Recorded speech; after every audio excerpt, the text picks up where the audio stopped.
I created a stash of about 4,000 ounces of breast milk from Exclusively Pumping. One of you asked for a list of my Amazon must-haves for pumping. I can't find the comment anymore, but here it is anyway. Okay, so here is my pumping must-have list. If you think you are going to pump or be an exclusive pumper, these are things that I personally would vouch for and I highly recommend you get. First off, you need a pump. I'd recommend trying to go through insurance to buy your pump first. I bought the Baby Buddha through insurance. It was an upcharge, but then I also got the Mom Cozy wearables. I have the mobile style and the S12 Pro. I love all three. Also gonna want to get extra replacement parts, especially the silicone parts go bad after a couple of months and you will notice the difference. So I put some that I use. There's tons of knockoff brands out there. You really don't need to buy the name brand kind, but do be careful about the quality because it varies across the board. Okay, and then let's get to bras. There's nursing bras, which you can wear with your wearables, but you also, if you have a flange pump, you're gonna want actual pumping bras. So for the pumping bras, I like this Mom Cozy one. It's not a very structured bra, which is nice for those early postpartum days when you're just lounging around the house or especially overnight when you're sleeping.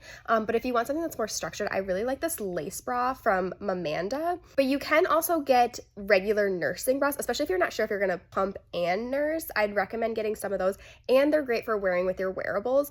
I love this Mom Cozy one. It is so comfortable and structured to your body, and the scallop detail is really nice. I forget what the brand name is on these, but they're kind of like a Kindred Bravely knockoff, and they're great and so comfortable for sleeping in. Moving on, you're gonna wanna get some nursing pads. So I put those in after I pump, in between myself and my nursing bra, just because you're so leaky and you don't want it to leak onto your actual bra. Don't get the disposable ones because they're super itchy. You wanna get ones that are soft and comfortable, but that you can also wash over and over again. Silverettes, you need to get Silverettes. Highly, highly recommend. I lived in my Silverettes for weeks after giving birth.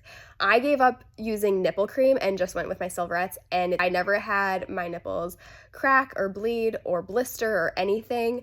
These were the brands that I went with, and I just chose it on a gamble, and they worked great. Sunflower lecithin. This really helps thin out your milk, so it helps prevent clogged ducts from happening. Really worked wonders for me. Speaking of clogged ducts and mastitis, I would recommend getting some sort of ice pack. These ones are really nice. They obviously fit very well within your bra, and it's gonna make it so much more comfortable if you do have a clogged duct or mastitis. On that note, you may not want to get this ahead of time, but I ended up using this lactation massager to help get out my clogged ducts. I only used it a handful of times, so I would say this one's not a must-have, but maybe more of a nice to have. So you're gonna need containers. This is something that I didn't even consider ahead of time. I didn't buy a ton of milk containers, and we ended up staying in the NICU for almost a week, and then I ended up just coming home with a bunch of milk containers, which actually worked out really well. These are the ones I use. They're Medela. They work great. I'm sure there's tons of other milk container brands out there. Doesn't really matter, or if you decide to go the pitcher route, which we ended up not doing for a number of reasons, but a lot of people like this Dr. Brown's when it has this thing in the middle that helps mix up your milk, or if you prefer a glass pitcher, I saw that this was a really popular one, so either of those could be great options. I chose not to put bottles on this list because bottles are just such a hard thing to recommend. Every baby's gonna be so different. We use Dr. Brown's. I can't tell you that what worked for my baby is gonna work for yours, so obviously you're gonna need bottles and different nipple sizes, so go do your own research on that. But you will universally need a bottle warmer. So we went with this Mom Cozy one. It works great. You also want a travel bottle warmer, which we use this Mom Cozy one. Also works great. I hope this list helped, and let me know if you have any questions.